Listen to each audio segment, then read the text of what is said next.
Hello Markham Gardens family, this is Daniel Markham here.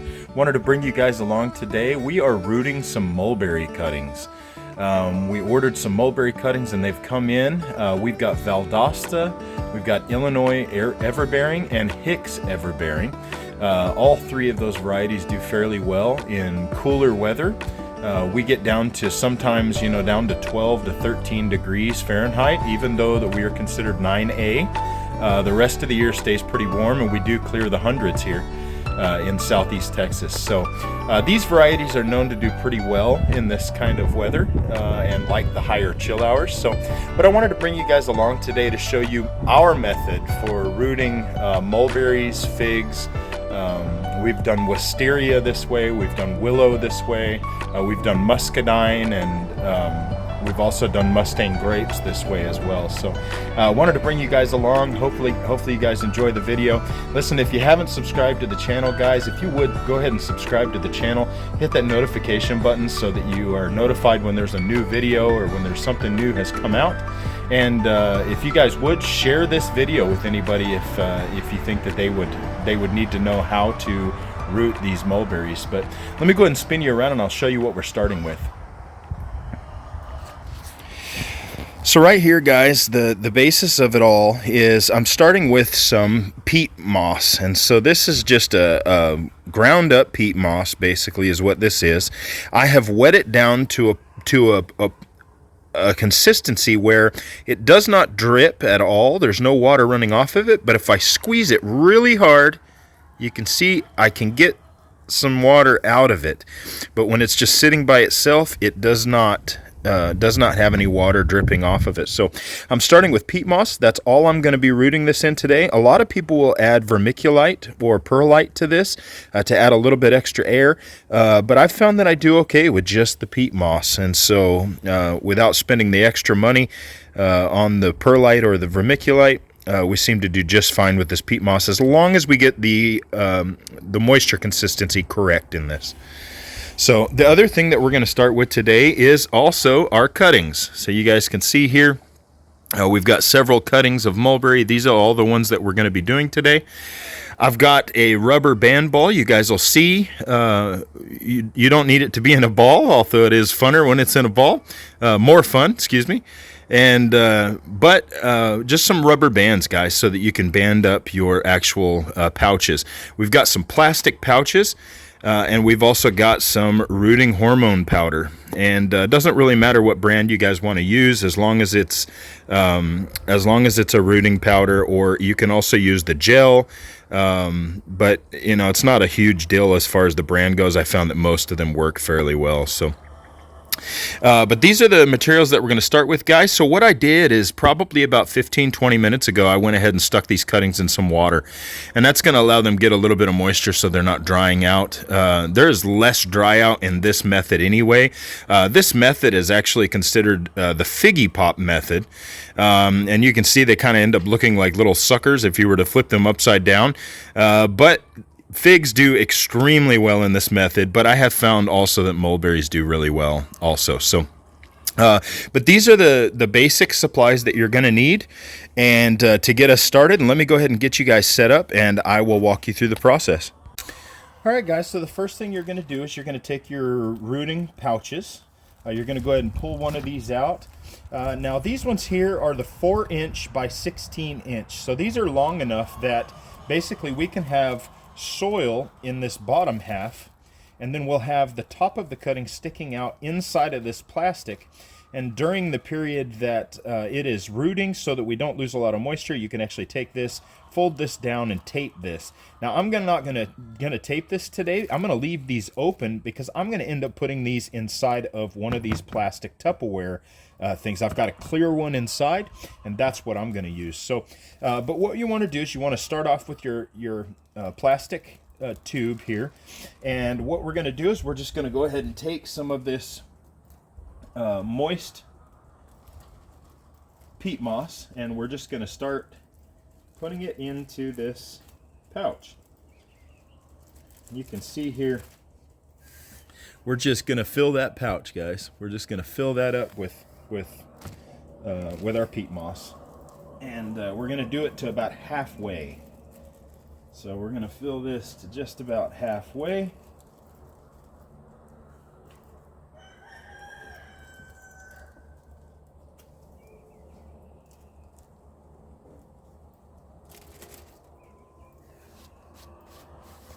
You guys can see here Mufasa's hanging out with us today too. So, all right guys, you can see I filled it to about halfway, and now I'm just going to go ahead and give this a few shakes just to firm that up in the bottom of this pouch just a little bit.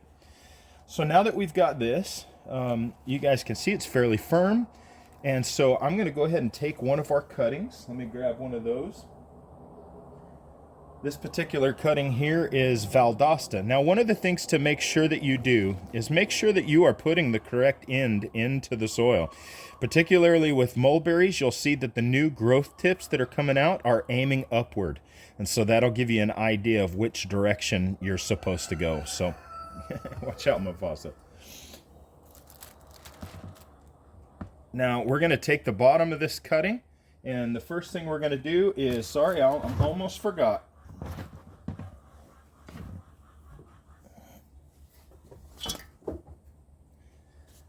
We're going to take this rooting hormone right here. We're going to dip this cutting in it, shake off the excess. You guys can see there we've got some pretty good rooting hormone on that cutting. And now we're going to take our bag here. We're going to go ahead and enter this in to the bag, and we're going to press this down into the middle of the soil. And we're going to go down to probably about 1 to 2 inches from the bottom of this whole thing. And you can see here what I was talking about the pop thing. If you guys were to take this, seal it up, turn that upside down, almost looks like a pop, like a popsicle, chocolate popsicle or something. But so what I've done here is I've gone ahead and put that cutting inside. And then I'm going to take one of our rubber bands. We're going to pull one of our rubber bands off. Now I'm going to squeeze around this stem right here. I'm going to take our rubber band, loop it up over the top. I'm going to twist it and twist it so that it's securely around this, so this doesn't let moisture out from between here. And then we're going to take this loop here on this, and we're going to loop it to the bottom half. And that holds that cutting in place here. And so what's going to happen is once this begins rooting, you'll probably notice growth up here first before you ever get rooting.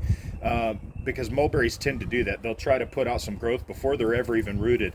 But you basically just watch this, and you'll start seeing white roots start popping out. With mulberries, they're usually sort of a yellowish color, but they'll start filling this pouch.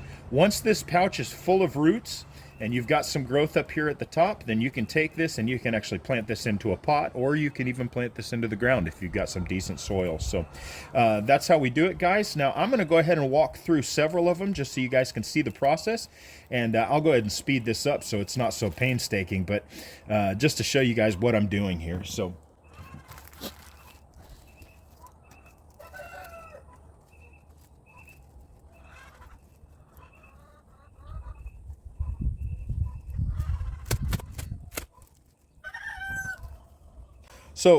one thing I did want to tell you guys, and I almost forgot, before you get too far in this, you want to make sure that you use a Sharpie of some kind to mark your cuttings so that you know which ones are which. So this is the first one that we did. I'm going to go ahead and write on the side of this. I almost forgot, and I would have hated myself for doing it later. But I'm going to go ahead and write Val on this one. This one here is Valdosta.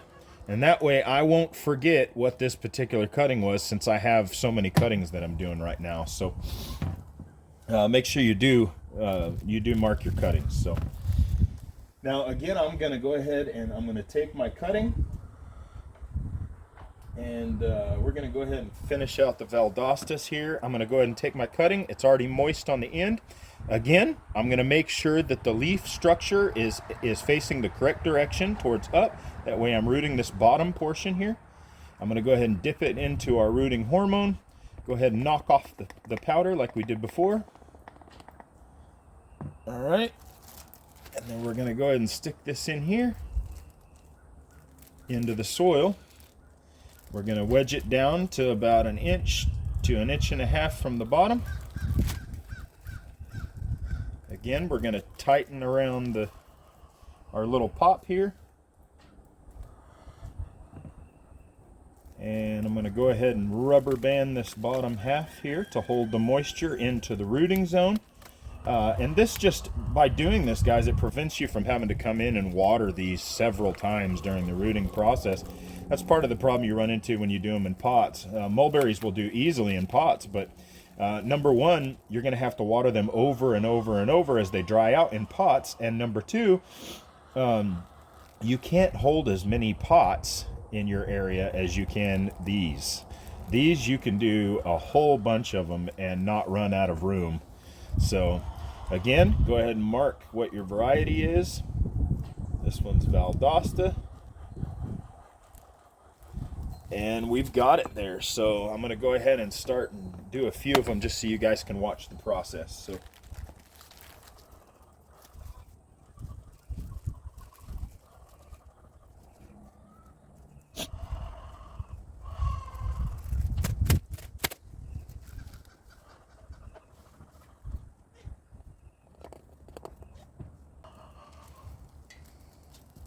hello, Mufasa.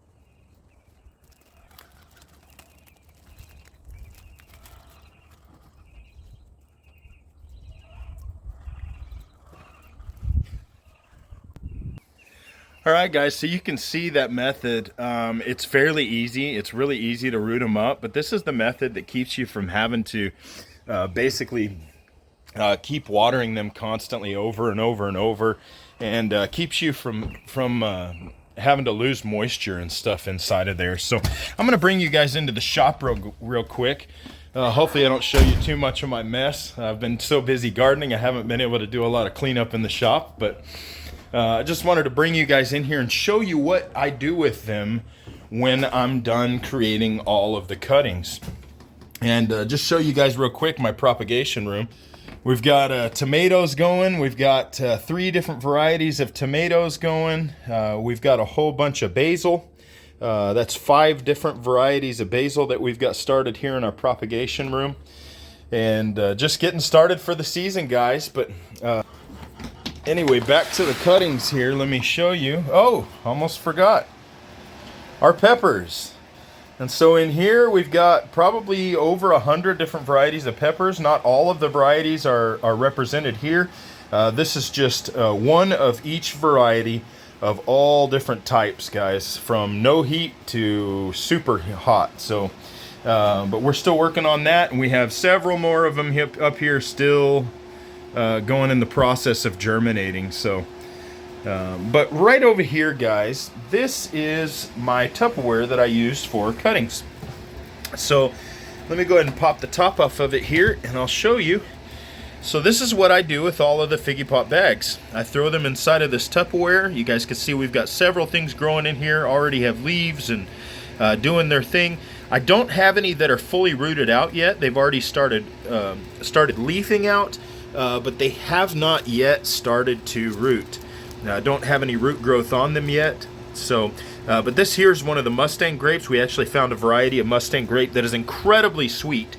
And so we decided to go ahead and propagate that, since most Mustang grapes are pretty sour. So, but anyway, guys, that's our process for rooting stuff. It's a super simple, easy process to root and propagate. And just wanted to show you guys that. If you've had difficulty in the past doing it in pots and stuff keeps drying out, and you've just struggled with it, guys, try this Figgy Pot method. It's super effective. You can go down to the dollar store and you can get the big Tupperwares. You can order the bags. I personally got them from Uline. I just went ahead and ordered, and it's like 1,000 bags for like a little over 20 bucks. So super, super cheap. You know, you can get peat moss just about anywhere, from any box store, Walmart, you know, things like that. You can also order it online. But all of these supplies, guys, are easy to come by. They're not real expensive, and for the effectiveness of rooting, it's definitely worth it. So anyway, hope you guys enjoyed the video.